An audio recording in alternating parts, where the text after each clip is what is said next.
Shalom. Kita akan membaca firman Tuhan dari surat 1 Korintus pasal 8 ayat 4 sampai dengan ayat 6 yang demikian bunyinya. Tentang hal makan daging persembahan berhala, kita tahu tidak ada berhala di dunia ini dan tidak ada ilah lain daripada Allah yang esa. Sebab sungguh pun ada apa yang disebut ilah, baik di surga maupun di bumi, dan memang benar ada banyak ilah dan banyak Tuhan yang demikian. Namun bagi kita hanya ada satu Allah saja, yaitu Bapa, yang daripadanya berasal segala sesuatu dan yang untuk Dia kita hidup, dan satu Tuhan saja, yaitu Yesus Kristus, yang olehnya segala sesuatu telah dijadikan dan yang karena Dia kita hidup. Amin. Saudara-saudara yang terkasih di dalam Tuhan, rata-rata di dalam komunikasi kita dengan saudara-saudara kita yang biasanya mempersoalkan iman Kristen, masalah keilahian dan ketuhanan Yesus itu menjadi salah satu kendala di dalam dialog. Orang Kristen dituduh telah menyembah lebih dari satu Tuhan, dan itu perbuatan disebut musyrik. Orang-orang musyrik adalah melakukan dosa yang disebut syirik, yaitu menserikatkan Allah dengan ilah-ilah yang lain. Yang di dalam bahasa Indonesia ditulis dengan huruf kecil Allah itu sesungguhnya artinya sembahan-sembahan, kata benda umum, berasal dari bahasa Arab ilah. Kalau di dalam bahasa aslinya Alkitab, ya, kata theos itu artinya sembahan. Theois artinya sembahan-sembahan, ilah-ilah. Karena jumlahnya banyak maka disebut theois, kata jamak. Kalau hotheos, satu-satunya sembahan, dan satu-satunya sembahan itu bahasa Arabnya adalah al-ilah. Dalam proses kebahasaan, al-ilah itu disingkat menjadi Allah dalam bahasa Arab. Jadi dalam bahasa Arab kata Allah itu bukan Tuhannya umat Islam. Itu merupakan bahasa Arab yang dipakai jauh sebelum munculnya agama Islam. Jadi tidak usah gaduh tentang penggunaan kata Allah. Ini yang juga pernah dihadapi di Indonesia, kan, bahkan di Malaysia. Nah, kalau saudara-saudara mau belajar tentang sejarah Timur Tengah pra-Islam itu lebih menarik, karena sejumlah prasasti, inskripsi atau batu tertulis yang menggunakan bahasa Arab itu awalnya terbesar ditemukan di wilayah Kristen, salah satunya di Syria. Nah, ada banyak prasasti di situ. Pada zaman Yesus bahasa Arab belum ada. Bahasa Arab belum ada tulisannya. Yang ada bangsa Arab dan bahasanya tidak sama dengan bahasa Arab sekarang. Makanya pada saat pencurahan Roh Kudus itu, salah satu yang hadir pada saat itu adalah pendatang dari Roma dan orang Arab. Itu disebutkan dalam Kisah Para Rasul pasal 2. Anda mau cari orang Tionghoa, orang Jawa, tidak ada di situ. Yang ada malah orang Arab. Artinya apa? Bangsa Arab itu bangsa yang sangat dekat di lingkungan Alkitab, karena dia memang tinggal di wilayah yang sama. Nah, kemudian pada kira-kira menjelang tahun atau abad keempat itu baru muncul satu prasasti yang berbahasa Arab. Itu pun bahasanya belum hurufnya mirip Arab sekarang. Itu yang dikenal dengan prasasti Umul Jimal pertama. Itu bahasanya masih memakai huruf-huruf mirip dengan huruf Ibrani. Danuh Nafsu Fihru Barsulai bunyinya. Anda tanya orang pesantren tidak ngerti itu. Apa itu, bahasa apa itu? Itu bukan Arab, itu bahasa Arab kuno. Danuh itu bahasa Arab sekarang, hada, itulah, inilah, ya. Nafsu itu artinya kuburan. Pada abad kedua ketiga itu nefes itu dari bahasa Ibrani kan artinya nyawa ya. Tapi kalau di dalam bahasa Arab kuno itu artinya kubur. Kalau sekarang bahasa Arab sekarang nafas itu artinya jiwa. Makanya ada ayat Quran yang berbunyi yang biasanya ditulis di kuburan-kuburan itu untuk mengingatkan bahwa orang itu pada akhirnya akan mati kan. Ditulis kullu nafsin dha'iqatul maut, setiap yang bernyawa akan merasakan mati. Makanya ojo neko-neko kalau urip itu loh kira-kira pesannya seperti itu. Fihru itu nama orang, Bar Sulai anaknya Sule, bukan Sule itu Sulai bahasa Arab itu nama orang zaman itu. Tapi kenapa nggak disebut bin tapi Bar? Karena pengaruh bahasa Aramaik. Makanya Barnaba anak penghiburan, Bartolomeus, Bartolomai itu bahasa Aram ya. Kalau di Indonesia itu Barudan, Baradus itu. Ya kan beda itu nggak bodoh. Kadang-kadang orang menyamakan tuh dicari mirip-mirip berarti sama. Happy Easter dipadak-padak nih karo Dewi Istar, terus hubungannya itu apa? Kadang itu era sekarang itu susah. Jangan mengucapkan lagi Happy Easter, tapi ucapkanlah Happy Passover. Podo ae itu. Jadi orang tidak tahu sejarahnya, terus kita gaduh. Mirip dengan kata Allah itu, orang tidak tahu sejarahnya gaduh. Nah kata Happy Easter itu, ya ini sebelum masuk ke pembahasan ini saya kasih suplemen supaya tambah sehat, supaya kita tidak sering guncang karena informasi yang belum jelas. Itu mula-mula penerjemah Alkitab dalam bahasa Inggris namanya William Tyndale. Itu hidup sejaman dengan Luther tahun 1525. Jadi sebelum Luther, baru Luther reformasi 1517. Kemudian ketika dia menerjemahkan Alkitab ya, dia menjumpai kata Pesah dalam bahasa Ibrani. Pesah itu artinya apa sih? Dilewati. Kapan itu terjadi? Ini supaya konteksnya jelas. Pada saat Tuhan mengirimkan tulah yang ke-10, yaitu anak sulung mati, di rumah-rumah orang Israel yang ada tanda darah domba di pintu-pintu rumah itu, maka maut melewati rumah yang ada tanda darah penebusan. Firman Tuhan di dalam Keluaran pasal 12 ayat 13 dikatakan vera iti et hadam, dan apabila aku melihat darah itu, maksudnya tanda darah itu, ufesahti, aku akan lewat alaihem, atas kalian. Ufesahti, u itu dan ya, fesah lewati, ti aku, maka atau dan lewatlah aku alaihem, atas engkau sekalian. Jadi jelas Pesah itu dilewati oleh kematian.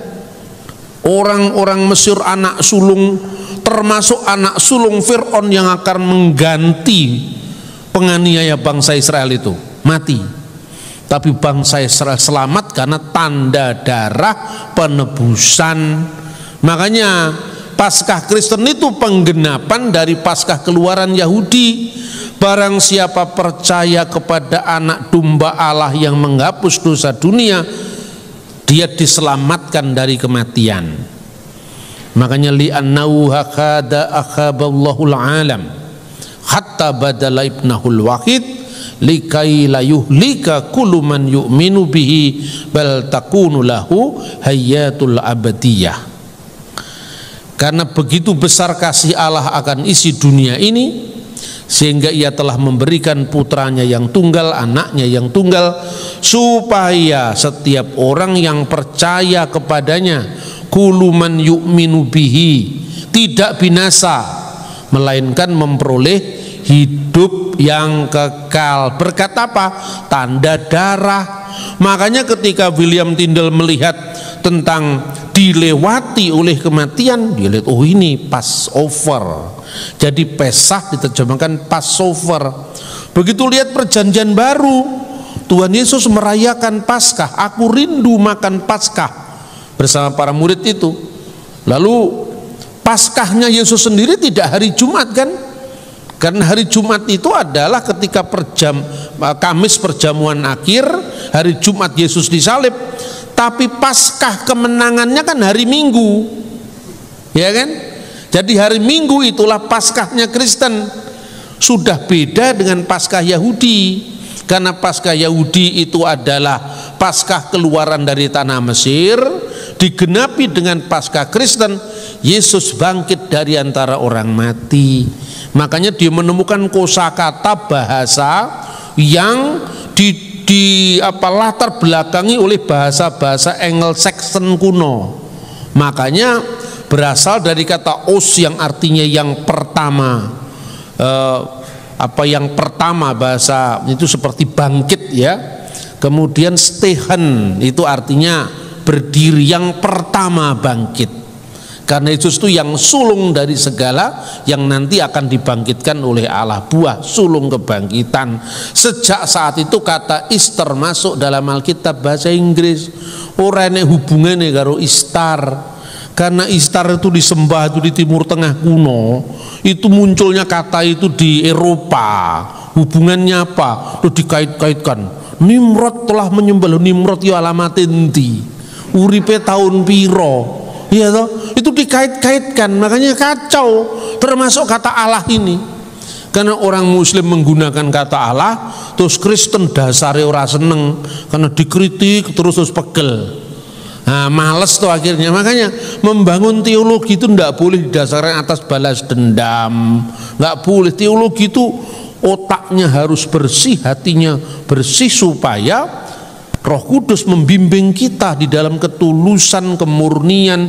Tidak boleh ada sebersit pun kebencian di hatimu, termasuk orang-orang yang menolak kita.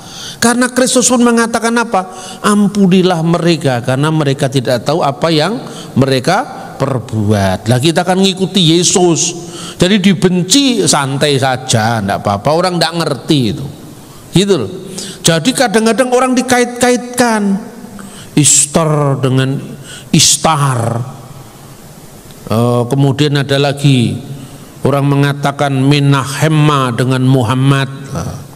Kemudian dikait-kaitkan lagi Yesaya pasal 29 dan 11, di mana dikatakan, bacalah, aku tidak bisa membaca karena kitab ini termaterai.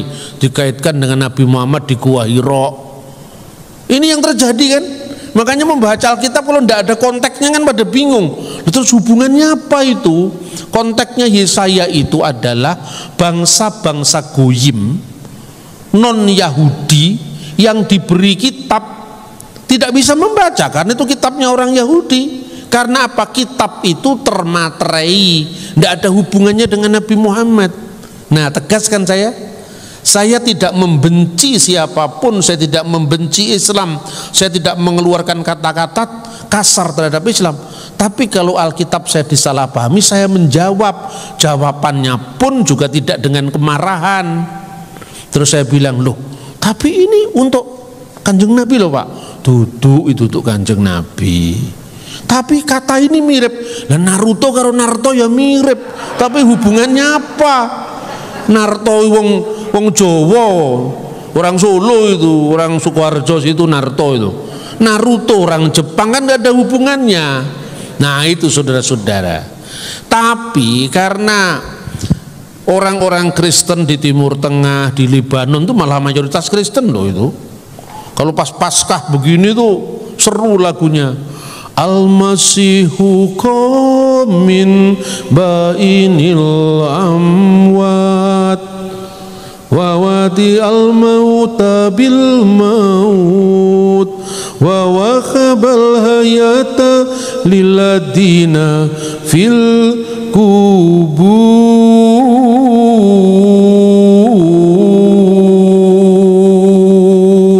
Al-Masikhom Hakom, Kristus telah bangkit. Ya benar dia telah bangkit. Ini Alkitab ini rane hubungannya karo Al-Quran. Tapi kok ngaji Pak? Le podo ae to. Wong Jawa, Solo, Islam, Kristen mau copat sama saja. Bener enggak? Waktu zamannya Covid mula-mula itu orang semua pada stres, takut. Saya rengeng-rengeng nembang. Nah, kalau saya nembangnya selalu Kristen kan orang mendengarkan kadang-kadang wah Kristen terus itu loh. Saya enggak, saya bagilah. Yang penting intinya kan Kristen. Nembang saya. Singgah singgah sumingga sumise sumise kang adoh sumingga mring mula bukane sumisio saka praja mami sun caraka balik paringe Sang Kristus. Takon doa kok Kristus wae aku Kristen no. Tembangane padha tapi Kristus itu loh. Orang tidak merasa karena saya asing dengan teman-teman saya terus jagongan ya, webinar maksudnya, bukan jagoan langsung karena nggak boleh keluar. Saya sampaikan ini doa saya di kala pandemi, singgah-singgah suminggah sungise, semua sakit penyakit itu hilang kembali ke asalnya. Sakit itu karena sun caroko balik, saya balikkan semuanya dengan Sang Kristus. Kan luar biasa. Ayo coba sama-sama nembangnya tuh micil itu. Satunya Kristen, satunya Islam. Ngaji juga seperti itu. Di Timur Tengah itu kan nadanya orang Timur Tengah. Kalau baca Quran ya, itu biasanya terakhirnya kan Shadaqallahul Azim. Anda lihat ke Libanon gereja Maronit, Anda lihat ke Mesir gereja Koptik. Kalau ngaji kitab suci ya sama.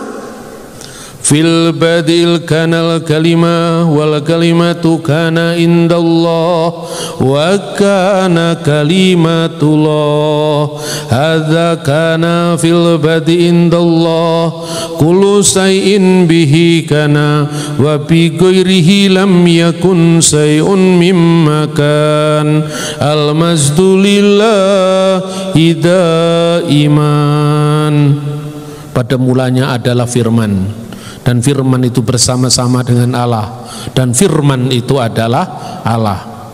Ia sejak semula bersama-sama dengan Allah. Segala sesuatu dijadikan oleh Dia, dan tanpa Dia tidak ada suatu pun yang jadi dari segala yang telah dijadikan.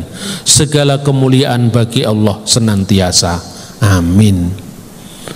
Coba nadanya kan mirip. Shadaqallahul Adzim. Kalau baca Mazmur diakhiri haleluya. Min mazamir, dari Mazmur. Liyabina Dawudin Nabi wa Maliku Tohir, dari Raja Daud Nabi kita. Barokatuhu alaina amin, berkatnya atas kita amin. Terus dijawab haleluya. Coba bandingkan Shadaqallahul Adzim. Mirip toh? Ya seperti mijil tadi juga mirip, ya toh? Jangan-jangan kalau orang lu kok mirip-mirip Pak? Kok mirip sekali? Ya memang podo-podo Arabe, podo-podo Timur Tengah. Ya toh, haleluya, cukup sekali aku merasa lain kegagalan cinta. Wong nada dipersoalkan. Di Indonesia nada jadi agama, padahal bukan begitu. Agama, iman itu adalah konsepnya, imannya, teologinya, bukan nadanya. Ya di Indonesia coba kalau qasidah kan pasti Islam. Di Timur Tengah enggak begitu, Paskah begini. Al-Masihukum bil hakikatikum, Al-Masihukum bil hakikatikum. Kristus telah bangkit, sungguh benar dia telah bangkit. Itu budaya, saudara-saudara, bukan agama. Di Indonesia kan mudah sekali kan, kalau orang Kristen nyanyinya mesti dianggap itu Kristen, budaya Barat, ya kan? Karena budaya itu sama-sama Kristennya. Itu kalau nyanyi orang Tionghoa sama orang Jawa udah beda. Coba lagu-lagu Tionghoa itu, ya toh? Ku mau cinta Yesus selamanya, itu dari tirai bambu itu. Nadanya itu, ku mau cinta Yesus selamanya. Itu model budaya tirai bambu, budaya Cina. Ini orang Jawa kecilannya di Jogja atau di Solo, ngarang lagu terpengaruh. Yo, ada lagu Katolik di Mada Bakti. Siapa yang sekolah Katolik masih nyanyi lagu itu? Ku mohon ya Tuhan, buka hati hamba, supaya hamba mengidungkan perintah-Mu. Yang nulis lagu itu orang Jogja, biasa nyanyi sejak kecil. Gundul gundul pacul gembelengan, bener apa enggak? Ku mohon ya Tuhan. Lo itu nada itu netral, tapi isinya yang tidak netral. Kalau ngaji apa dulu isinya, bener enggak saudara-saudara? Nah begitu juga bahasa. Jadi nada, budaya, bahasa itu netral. Kalau Anda pergi ke Bethlehem Natalan ya, itu saya perhatikan kadang-kadang kalau saya pas Natalan itu sebelum pandemi itu, saya Natal itu ikut ibadah di gereja Nativity. Nah kita sudah yang ngantri duluan, makanya jam 4 sudah dekat dengan gereja Nativity itu, sampai kita lihat itu jamaat saya, artinya pesertanya bisa masuk ke gedung, saya ketinggalan baru sebentar ditutup. Jadi yang dari dalam itu, Pak, halo Pak, katanya. Waduh, hebat kamu ya. Yang kemudian menjadi yang terdahulu, yang terdahulu tertinggal di sini, saya ngafi di dekat itu. Tapi bener saya amati, orang itu kan datang dari berbagai negara. Nyanyi lagu kalau Arab mesti minor. Kalau itu orang Barat nyanyinya kan mesti wow, semangat, terus apa nadanya kan Gloria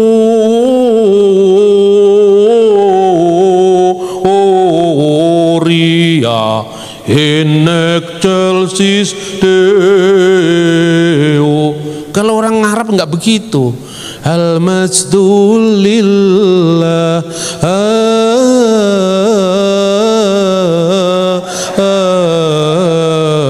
Al-Masdulillah. Gloria in excelsis itu al-masdulillahi fil ali wa alal arti salam wa bin nasil masarot. Itu ayat Alkitab.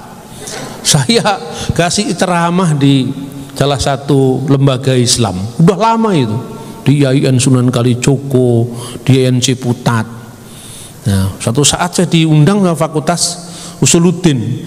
Lah orang saya ditanya saya itu, ya saya jawablah, Pak Bambang, Bapak ini kan orang yang sangat dekat dengan kekristenan Timur Tengah. Iya, kenapa saya bilang? Bapak bisa kasih contoh ngaji dalam bahasa Arab? Bisa lah, saya disuruh kok, masih undangan disuruh kan, ya mau saya ngaji dari Alkitab. Terus yang dari fakultas lain syariah marah-marah, loh Bapak kenapa Kristen kok pakai bahasa Arab? Terus saya bingung, loh kok marah? Tadi ada yang nyuruh kok marah ke saya. Terus saya bilang, itu setelah di luar seminar tuh, kenapa Bapak pakai bahasa Arab? Terus tiba-tiba saya punya gagasan, Bapak pernah ke Palestina, saya nggak ngomong Israel, Palestina. Belum pernah Pak. Nah, waktu itu masih belum era YouTube, jadi saya sulit membuktikan. Kalau sekarang coba klik aja YouTube, Christmas in Bethlehem, kan selesai toh. Nah dulu sekitar tahun 98, 99 kan belum ada sampai sekarang. Modalnya saya cuman buku, ini loh. Saya baca dari sini. Oh, ini karangan Bapak? Bukan, itu terbitannya mana ini? Maktabah Al-Makabah, Qahirah. Lah Kairo kan. Saya ngarang apa enggak? Oh gitu ya Pak. Iya, saya enggak berani ngarang-ngarang, nanti dituntut hak cipta saya bilang. Ini bukan hak saya. Betapa awamnya bangsa ini ketika bicara tentang budaya yang tidak sama, tidak lazim, kita anggap itu sebagai sesuatu yang lain sama sekali. Begitu muncul grup musik debu, nah sekarang justru malah lagu-lagu Arab diinggriskan. Lalu saya bilang, lah itu kan lagu-lagu Arab mulai diinggriskan. Alhamdulillah, praise be to Allah. Sekarang kan itu kan. Sekarang lu terus salah yopo kalau aku nyanyi, saya ndak ngarang-ngarang tapi sekedar mencontoh yang ada di Timur Tengah. Baru sadar sekarang ini tantangannya ndak seperti sekarang. Dulu saya awal-awal memperkenalkan, ini kan tujuan saya itu gini loh, menembus kebuntuan dialog. Sebab saya amati orang Kristen begitu awam Islam diserang oleh Islam, ganti menyerang. Yang terjadi kan begitu, karena dia tidak punya senjata, baru ada orang masuk Kristen, dijok-jok nih, ayo serangan gitu, jago gue kan gitu kan. Akhirnya apa? Dihadapi dengan cara yang sama. Kegaduhan ini tidak akan selesai kalau caranya balas membalas seperti ini. Harus diselesaikan dalam tempo yang singkat-singkatnya dengan ilmu pengetahuan. Ilmu pengetahuan pun harus aman. Nah, kembali kepada soal apa yang kita bahas ini. Lalu bagaimana kita menjawab ketuhanan Yesus? Jawaban saya juga santai-santai aja. Terus yang kamu masalahkan apa? Kalau orang Kristen percaya sama Yesus ya sudah pasti toh. Lah kalau Islam kan agama terakhir Pak. Ya agama terakhir lek sing wong sing percaya. Sing ra percaya kan ya tutu. Loh ini wahyu terakhir loh Pak. Lah wahyu terakhir Nabi Muhammad itu sedone tahun piro? 632 Masehi. Joseph Smith lebih baru. Coba lihat itu. Umatnya dinamakan umat zaman akhir tuh Joseph Smith. Jadi wahyu terakhir kitab Mormon, The Book of Mormon. Nah ini kan lebih terakhir dari Islam. Loh orang kan nggak marah sama saya. Mana ada tindak pidana penodaan agama? Saya cerita ketika kamu mengklaim akhir, iki enek sing luwih akhir. Karena Mormon abad 19. Jadi salam agama terakhir Mormon Nabi Joseph Smith. Nabinya katanya orang Malang Bois itu. Tulananya jin ya kan. Ganteng nabinya. Ya toh? Ini soal ukurannya beda.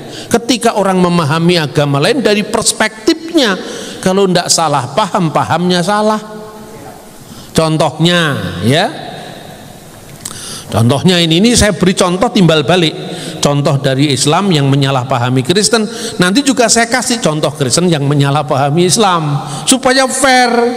Nah gini, kita mengucapkan Natal tidak boleh, kita Natalan tidak boleh.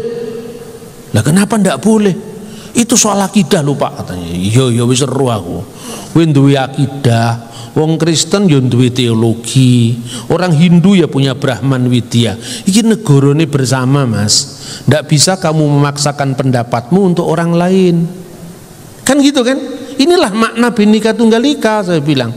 Tapi saya tidak pernah kehilangan jati diri saya untuk menyatakan saya Kristen. Dan kebenaran bagi saya final. Yesus Kristus adalah Tuhan saya. Tidak bisa dibantah. Tapi cara membawa diri saya luas sehingga orang belum apa-apa tidak menolak saya gitu loh. Saya contoh. Apa contohnya? Karena ada dalilnya. Sudah tahu kalau ada dalilnya. Istri saya ini dulu kira-kira 10 tahun lalu di perumahan itu biasa, Bu Safa selamat Natal ya. Sekarang tidak mau. Beberapa tahun terakhir tuh tidak mau. Terus selamat ya Mbak. Iya, terus tak marahi dia. Selamat topo takon nono sih. Nggak enak loh, enak aja. Kenapa? Ini mengedukasi orang. Selamat ya Bu, selamat topo takon nono sih. Kalau saya tanya, selamat apa? Ya pokoknya selamat lah. Ya selamat apa? Saya ndak lagi ulang tahun. Selamat apa saya? Pas selamat apa ulang tahun, apa selamat apa, kan harus jelas. Ndak, soalnya kami ndak boleh, misalnya gitu. Saya jawab, kan gini Mas, Islam itu ndak satu lah. Itu menurut Ustadz Abdul Somad ndak boleh, tapi menurut Dr. Quraish Shihab boleh. Loh, tapi ini Quran Pak, bodoh-bodoh Quran nih kok. Saya bilang, ini aku megon nerok nih loh ya, gue aja ngamuk. Saya bilang apa? Selamat Natal itu katanya Quraish Shihab enek ning Quran. Masa Pak? Yo enek, saya bilang. Soal Abdul Somad menafsirkan lain itu bukan urusan saya, saya bukan Islam. Nah di mana? Wassalamu alayya yauma wulitu wa yauma amutu wa yauma ub'atsu hayya. Selamatlah ketika aku dilahirkan lah. Dilahirkan ini bahasa Latinnya apa? Natal. Selamat Natal, ya kan? Tuh, tapi maksud kami ya sudah lah, nggak usah dibahas. Aku roh Islami beda karo Kristen. Lek ora beda, ora enek Kristen, ora enek Islam, kan gitu kan? Tapi persoalannya ayat-ayat ini salah alamat. Kuwi ora digawe aku, digawe wong liya. Mana Pak? Nah, termasuk yang dasar pengkafiran tadi. Kan ada ayatnya itu. Wala tahulu salasa. Jangan kamu mengatakan Tuhan itu tiga. Lah sing ngomong Tuhan telu ki ya sapa? Gitu loh. Laqad kafara alladziina qalu innallaha salisu salasa. Sungguh telah kafir orang yang berkata la khot kafara. La itu lam takkid yang artinya penekanan. Sungguh kot itu telah, sungguh telah kafir alladzina qalu, orang-orang yang berkata innallaha, sesungguhnya Allah salisu ketiga, salasa yang tiga. Nah ini bukan Kristen Mas. Lah kok bisa Pak?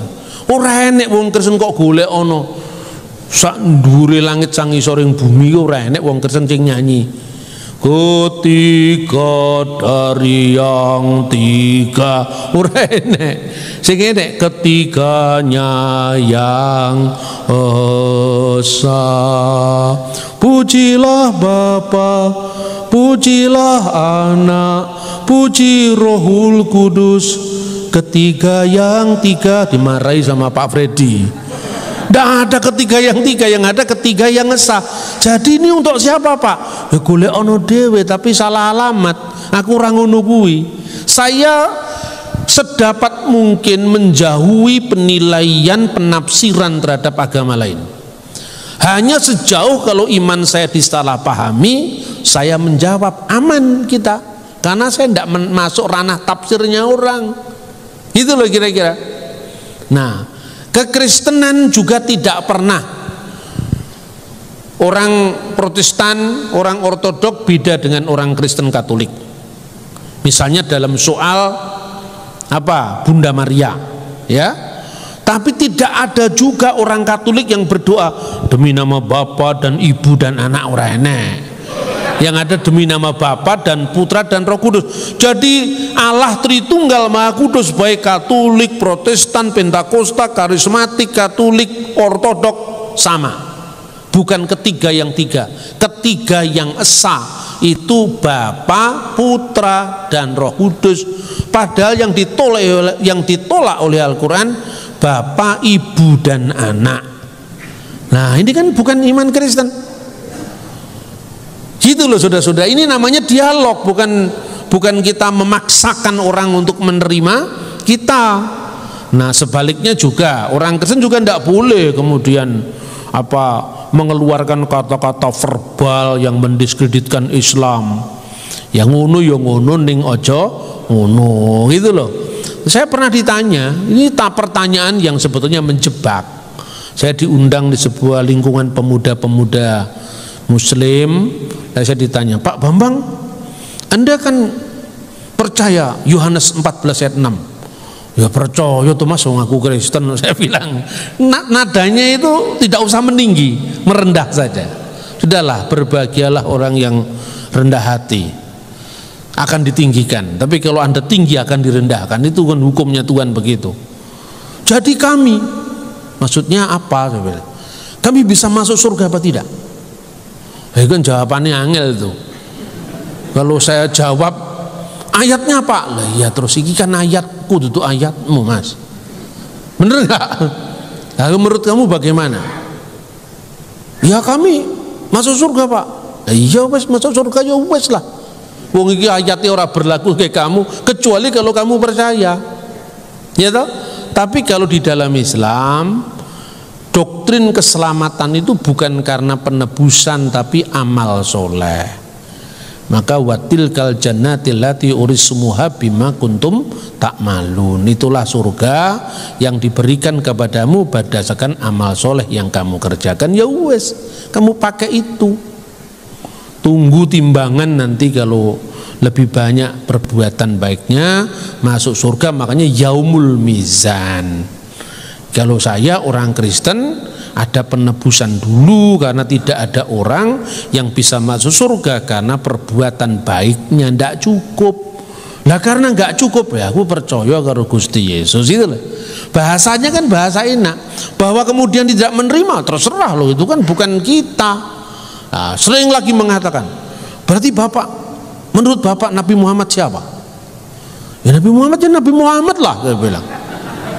Nabi apa bukan? Nah sekarang gue tak takoni, Yesus Tuhan apa bukan?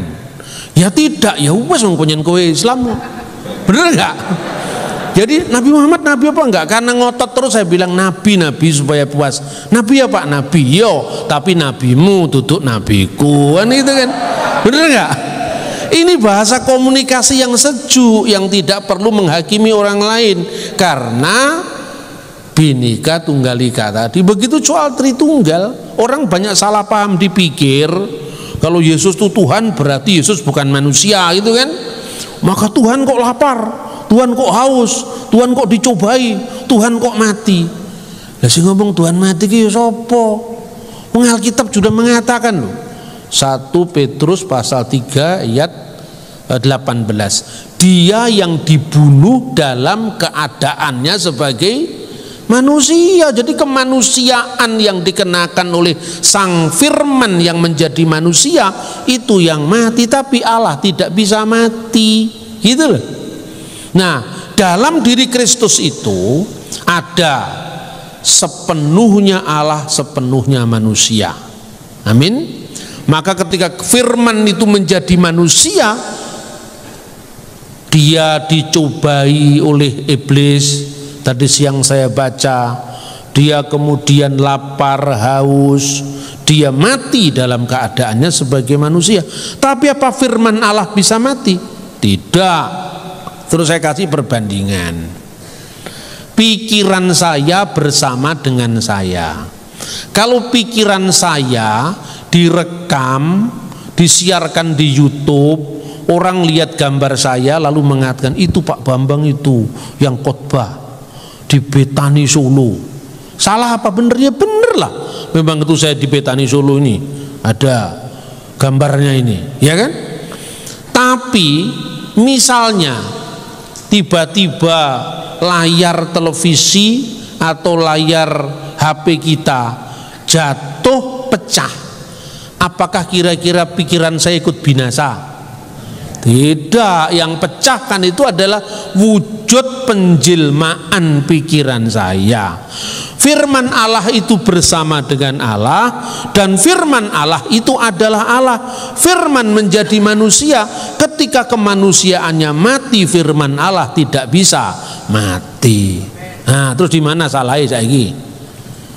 Oh ya gitu ya Pak. Iya mulakno Joko susu terus nuduh-nuduh wong.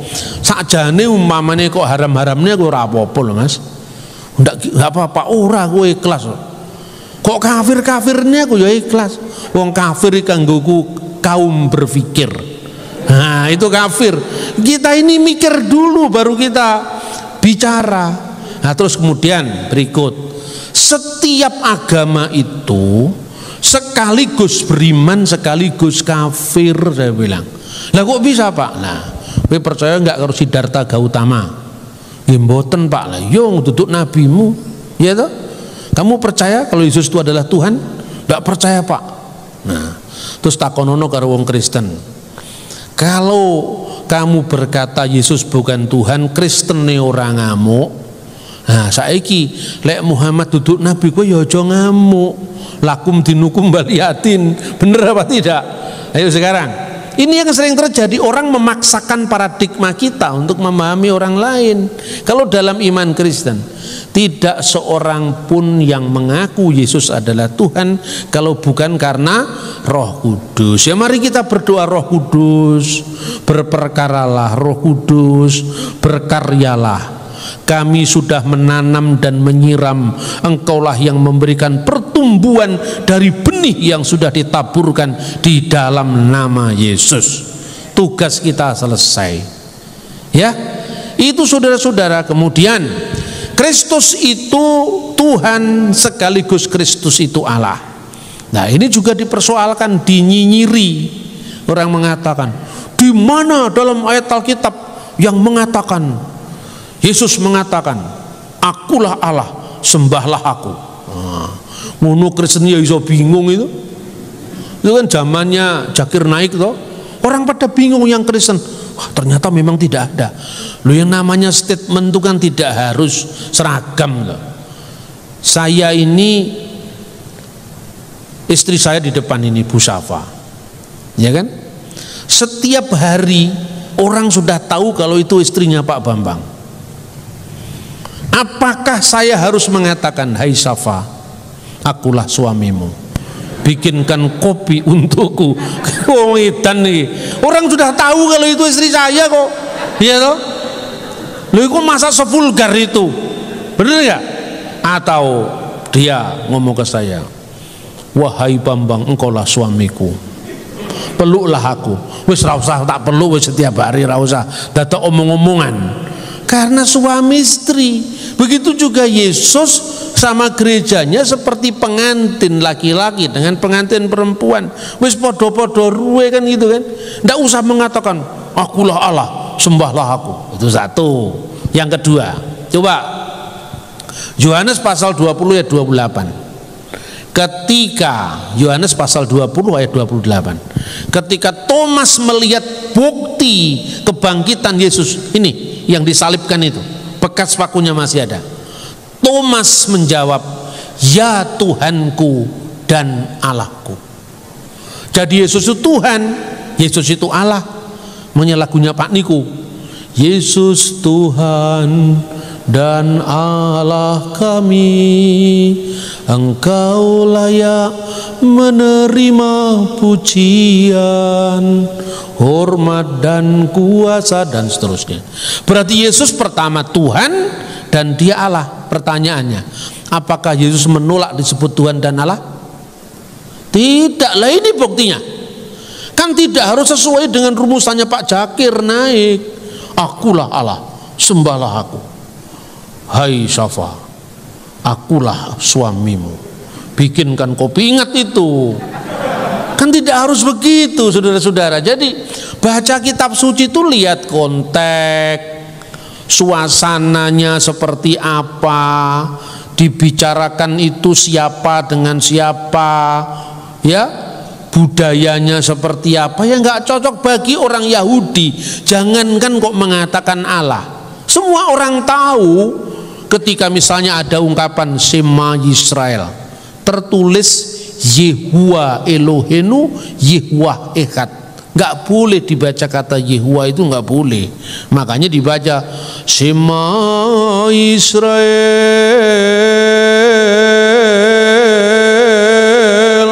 Adonai Elohenu, Adonai Echad. Dengarkanlah wahai Israel, Adonai Elohim kita, Adonai Echad. Jadi sudah tahu ketika Yesus mengatakan apa?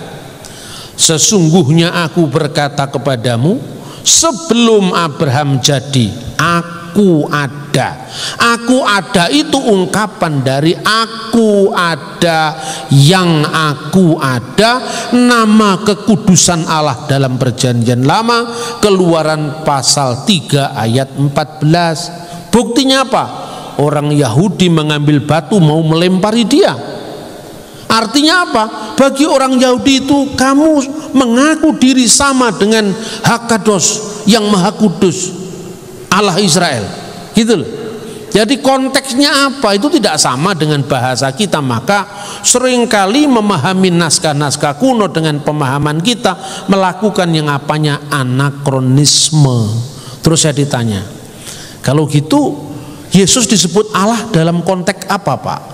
Dalam konteks dia adalah firman Allah yang adalah Allah. Firman inilah yang menciptakan langit, bumi dan segala isinya. Ya, maka ayat 3 Injil Yohanes pasal 1, segala sesuatu dijadikan oleh dia, dan tanpa dia artinya tanpa Yesus sebagai firman. Makanya dulu saudara-saudara ya, itu ada seorang penginjil dari orang Jawa abad ke-19, akhir abad 18, awal abad 19. Namanya Kiai Ibrahim Tunggul Wulung. Nah, hasil penginjilannya itu banyak gereja-gereja Jawa, di Jawa Timur maupun Jawa Tengah. Salah satu di Jawa Tengah itu dekat Kudus Pati sana. Namanya adalah ada Kayu Wapu, kemudian apa namanya desanya Tunggul Wulung, Banyu Towo. Nah, itu orang nanya kepada saya, orang Kristen Jawa yang nanya ke saya, Pak, kalau Yesus itu baru hadir dan keselamatan muncul, lalu bagaimana orang-orang sebelum Yesus? Nah, itu kan pertanyaan yang sering muncul. Segala sesuatu dijadikan oleh dia, dan tidak ada sesuatu pun yang telah jadi dari segala yang telah dijadikan. Yang menjadikan ini siapa? Firman. Firman itulah yang menjadi manusia. Jadi sebelum firman menjadi manusia, dia sudah ada bersama dengan Allah. Karena firmannya Allah, ya Allah sendiri. Pikiran saya ya saya, roh saya ya saya, karena satu dengan saya. Itulah Bapa, Putra dan Roh Kudus, Allah yang esa. Jadi tidak ada tiga, cuma ada satu. Saya bilang begitu. Itulah maknanya Yesus disebut perfect in Godhead, sepenuhnya Allah. Kamil billahud, sepenuhnya Allah sebagai apa? Kalimatullah atau firman Allah. Karena firman Allah menciptakan segala sesuatu, maka tidak mungkin firman pernah tidak ada. Firman selalu ada, tidak pernah sedetik pun firman tidak ada. Makanya Kiai Tunggul Wulung itu kan dikejar-kejar Belanda. Itu dulu Mas termasuk telik sandinya Pangeran Diponegoro. Dia menyadari Pangeran Diponegoro Ratu Adil kok kalah. Kemudian dia mikir, berarti ada Ratu Adil di atas segala Ratu Adil. Yaitu siapa itu yang dia cari? Nah, karena dia orang kebatinan Islam, ya tentu waktu itu belum ada KKR abad ke-19, awal belum ada KKR. Dia bertapa di Gunung Kelut. Waktu dia naik ke Gunung Kelut ya sebagai orang Jawa kan, dicegat sama seorang pertapa perempuan namanya Endang Sampurnawati. Tuan mau kemana? Ke sana, menyongsong sang Ratu Adil. Ratu dalam bahasa Jawa itu bukan perempuan ya, pokoknya raja. Kalau perempuan rani namanya. Ya, ada yang namanya rani, itu artinya ratu. Ratu perempuan, ratu bahasa Indonesia itu bahasa Jawanya rani. Kalau ratu itu artinya raja. Anda tidak boleh naik ke tempat ini karena wilayah saya, kecuali Anda bisa mengartikan apa ilmu saya. Terus dua-duanya itu bertukar, bertanding ilmu. Sama-sama bukan Kristen. Apa itu? Satunya mengatakan, woh kemiri tiba saiki nanging iso dipanen dek wingi.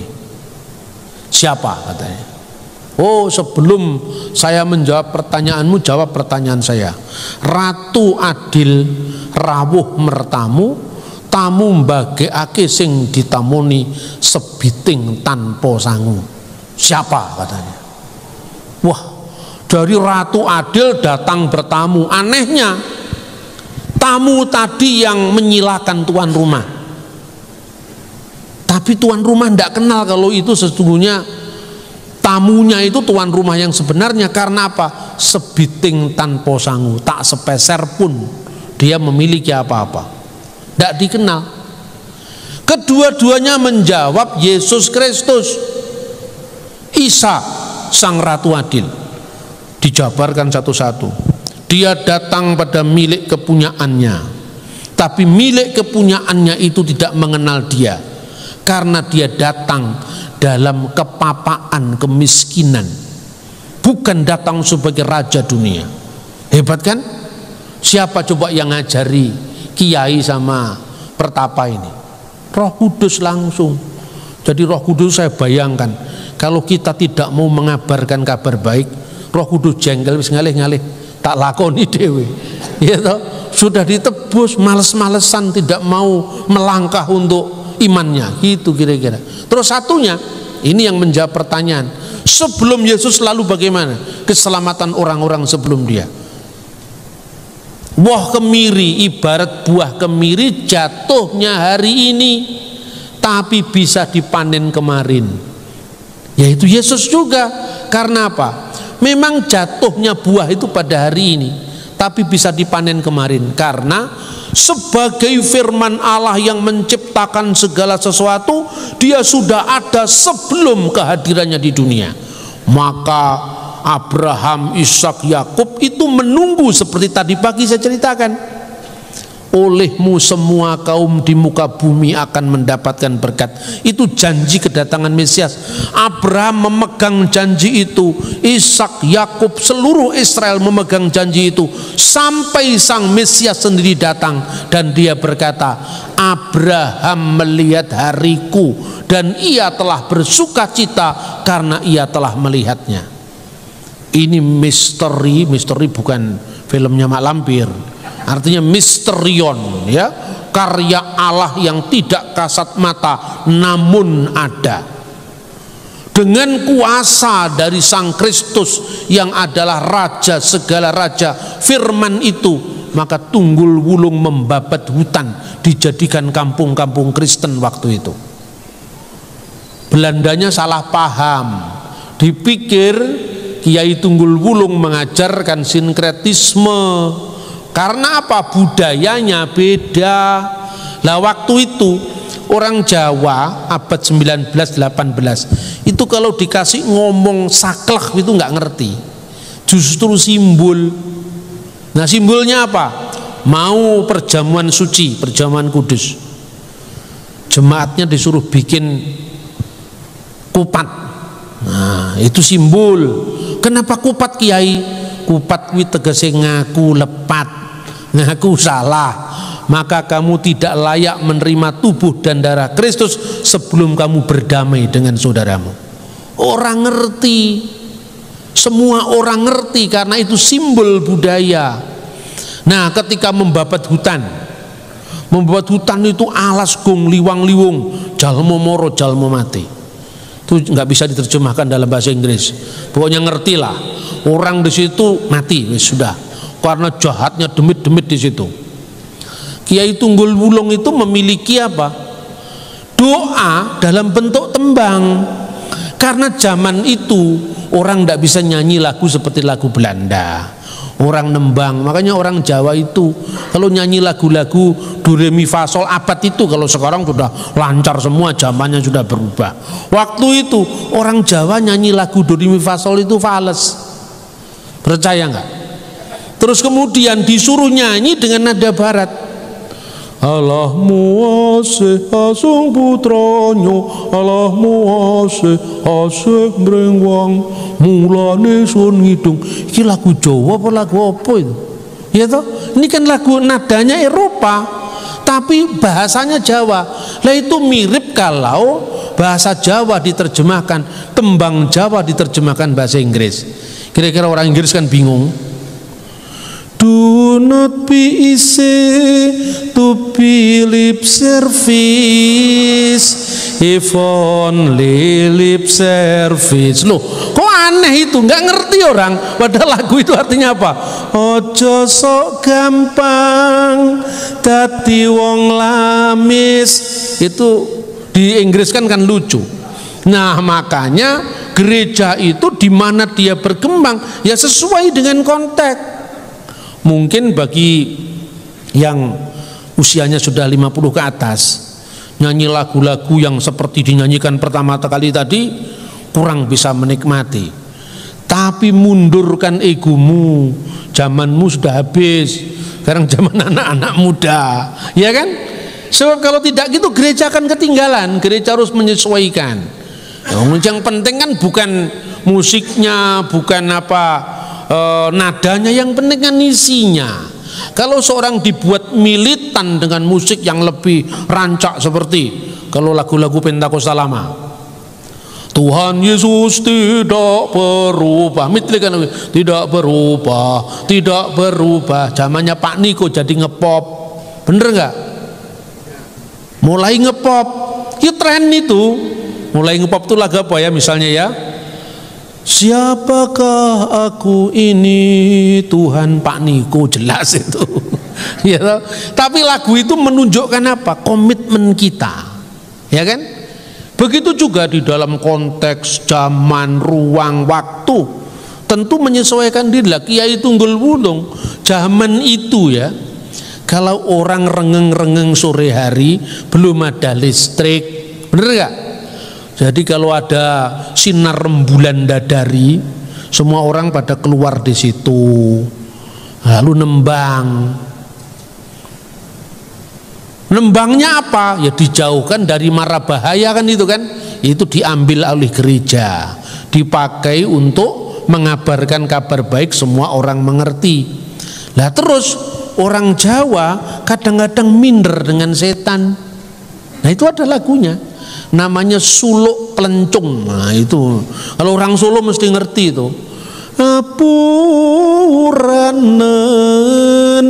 sonangetang, maafkanlah apabila saya menghitung. Minta maaf kepada roh-roh teritorial.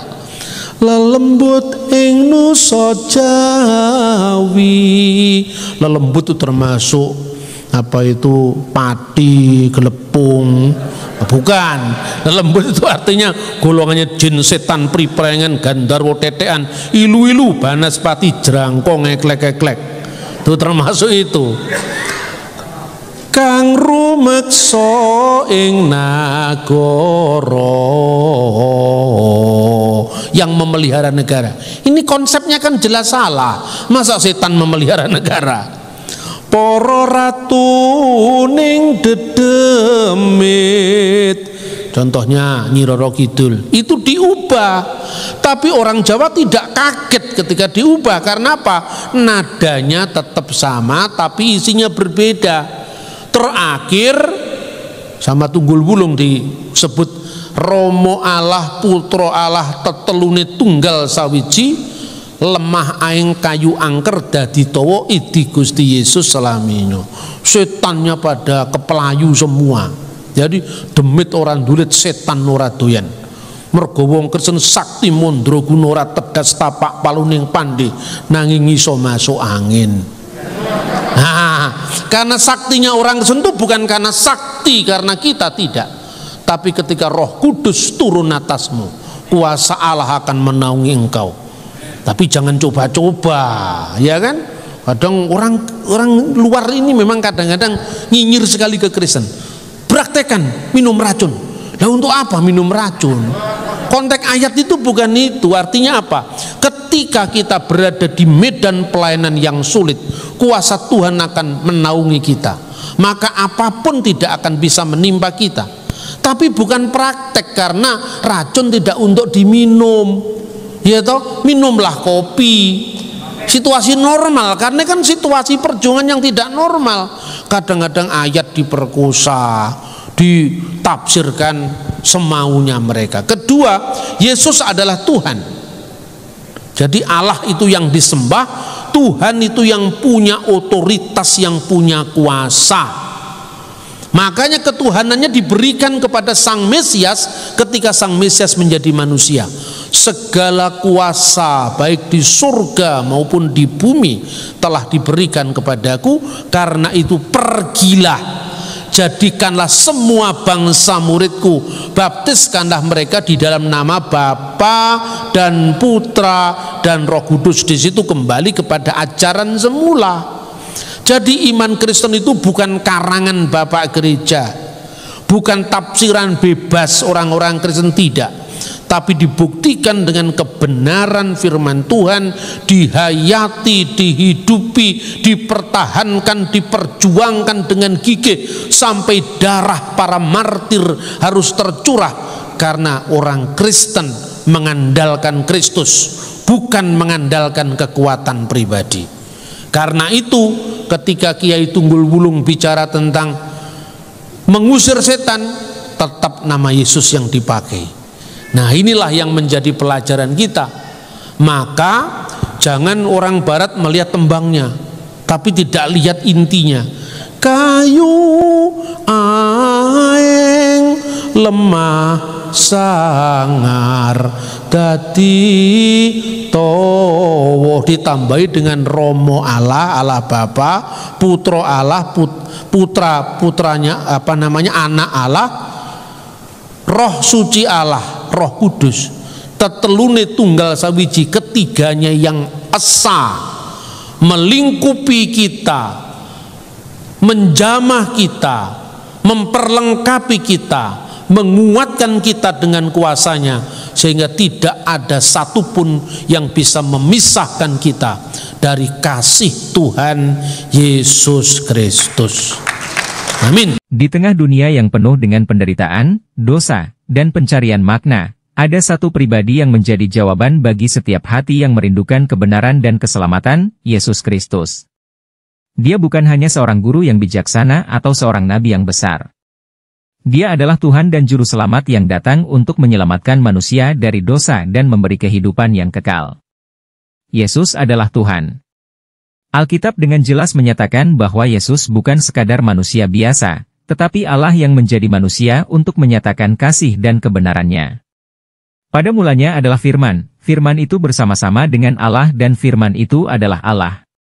Firman itu telah menjadi manusia dan diam di antara kita. Yohanes 1 ayat 1 dan 14. Yesus Kristus adalah firman Allah yang kekal, bukan ciptaan, tetapi Tuhan yang telah ada sejak sebelum dunia dijadikan.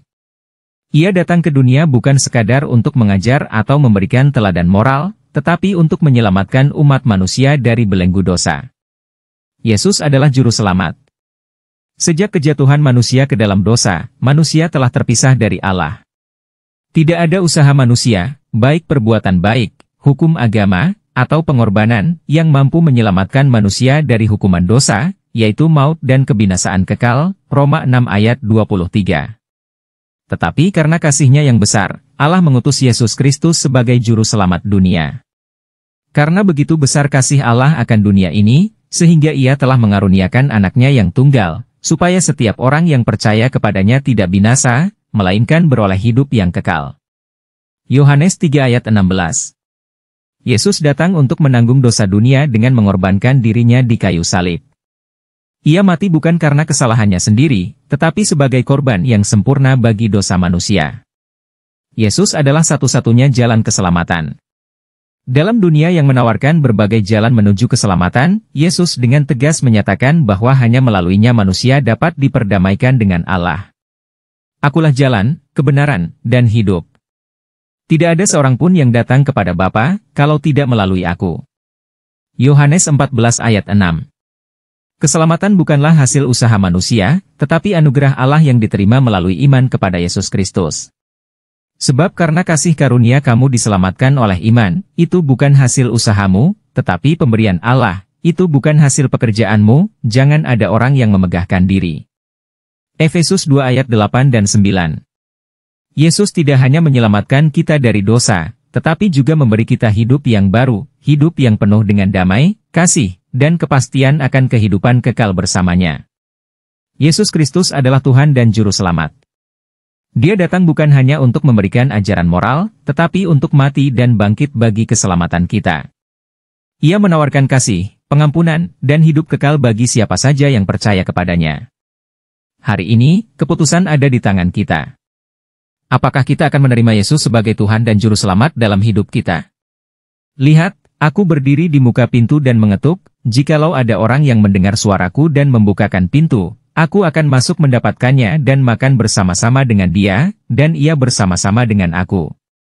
Wahyu 3 ayat 20. Terimalah Yesus dalam hati Anda hari ini, dan alami kasih serta keselamatannya yang kekal. Apakah kita mau menerima Yesus?